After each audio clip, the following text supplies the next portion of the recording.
Hello friend, जय Jagannath. Welcome to our channel.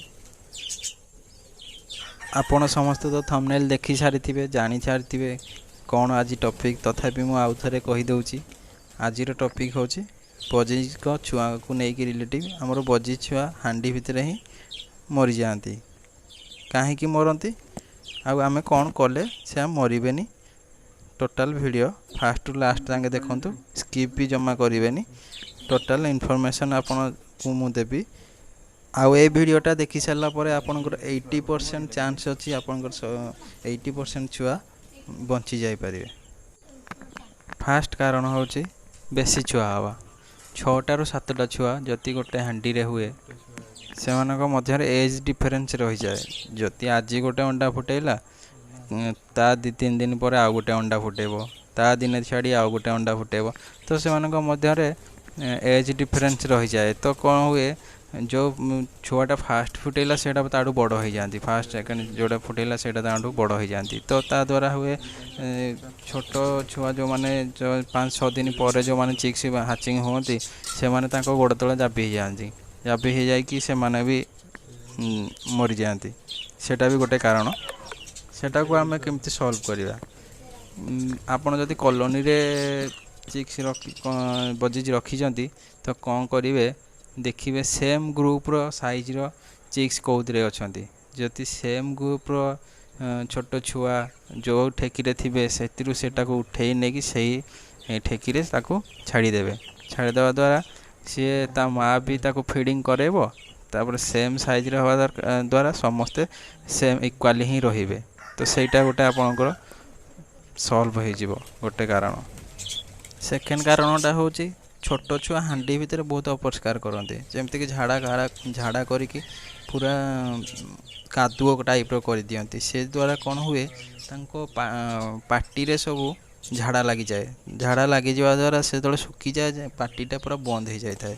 से माँ फीड कर पारे से जेहेतु से फीड कर पारती से दिने 2 दिन पर से चिक्सटा से छुआटा मरी जाए। सेटा भी गोटे कारण। आपण सप्ताह पर आपण जो चिक्स फुटेला सप्ताह पर आपण ठेकी देखिए, ठेकीटा को आपण भल से सफा करदेवे। सफा कर सारा पर किसी डेटॉल गोटे स्प्रेयर रे पकईकी हल्का हल्का भीतरटा स्प्रे करिकी ताको से जगार फेर रखीदेवे। आड कारण हूँ फीड, भल फीड। आपण चिक्स हेलार टाइम रे 24 घंटा पूरा फीड रखिए। फीड बोले आम कंगनी 24 घंटा कंगनी रहिबो। आउ पानी डेली 3 टाइम चेंज करेंगे। जदि आप फीड न रखिए ता माँ भाव कि से आउ फीड तांकु दे पारुनी, आउ से तांकु बड़ भी करि परिबोनी। सेतिपई से माने कौन करती, छुआ को बाहर को फोपाड़ी दियंती नेक्स्ट ब्रीडिंग पाई।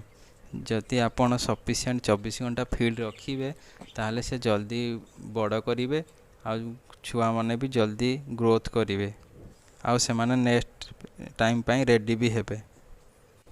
4 नंबर पॉइंट हूँ रेस्ट। रेस्ट दबा। कौन रेस्ट दबा, बजीज मान को आम 3 मास ब्रीड करवानी। आम टोटाल हांडी ठेकी जहाँ भी लगी नेस्ट बॉक्स ताको आम खोलीदबा। यही 3 मास से माने रेस्ट करेंगे। ता द्वारा आमर बजीज को नेक्स्ट सीजन पाई बॉडी रे पावर भी आसीज, एग फर्टालिटी भल हम, चिक्स माने भल से बढ़े। आउ से सीजन से टाइम तक भी गरम हुए, मई जून जुलाई से टाइम तक गरम भी रहे। तो चिक्स माने भितर मरी भी जाती।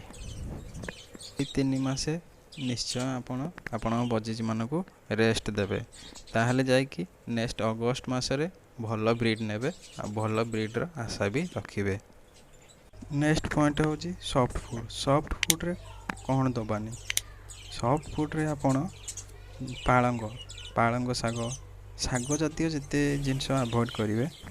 शाग खाइबा द्वारा डेली डेली जदि आप शाग यूज करेंगे तो से माने झाड़ा हे। शागटा अति बेसी आप सप्ताह को थरे कि 2 थर दे पारे, ताठू अधिका आप शाग यूज करेंगे ना।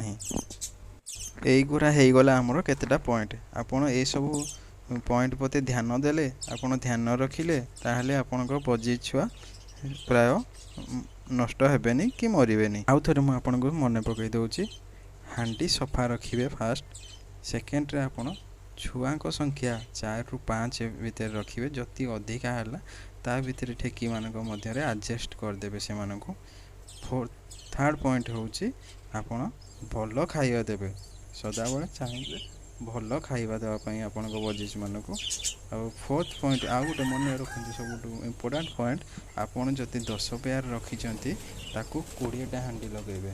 ତା ଦ୍ୱାରା କ'ଣ ହେବ, କଲୋନୀ ଭିତରେ ଫାଇଟ୍ ବହୁତ କମ୍ ହେବ। ଫାଇଟ୍ ହେବ ନାହିଁ। ଫାଇଟ୍ ଦ୍ୱାରା କ'ଣ ହୁଏ କି ଅନ୍ୟ ବଜିଜ୍ ମାନେ ଆସିକି, ଯେମିତି ଅଲଗା ଫିମେଲ୍ ଆସିକି ଆପଣଙ୍କ ବଜିଜ୍ ଛୁଆକୁ ସେମାନେ ମାରିକି ତଳକୁ ଫୋପାଡ଼ି ଦିଅନ୍ତି, ଆଉ ଖଣ୍ଡିଆ ଖାବରା ବି କରିଦିଅନ୍ତି। ସେଇଟା ଗୋଟେ ମେନ୍ ଟପିକ୍ ଗୋଟେ। ଆପଣ ବଜିଜ୍କୁ 10ଟା ପେୟାର ପାଇଁ 20ଟା ମିନିମମ୍ ହାଣ୍ଡି ଲଗାଇବେ। ତା ଦ୍ୱାରା ଫାଇଟ୍ର ବଜିଜ୍ କଲୋନୀରେ ବହୁତ ଫାଇଟ୍ ହୁଏ। ମୁଁ ନେକ୍ସଟ ଫାଇଟ୍ ଉପରେ ଗୋଟେ ଭିଡ଼ିଓ ନେଇକି ଆସିବି ଆପଣଙ୍କ ପାଇଁ, କେମିତି ଆପଣ ଫାଇଟ୍କୁ କଣ୍ଟ୍ରୋଲ୍ କରିବେ।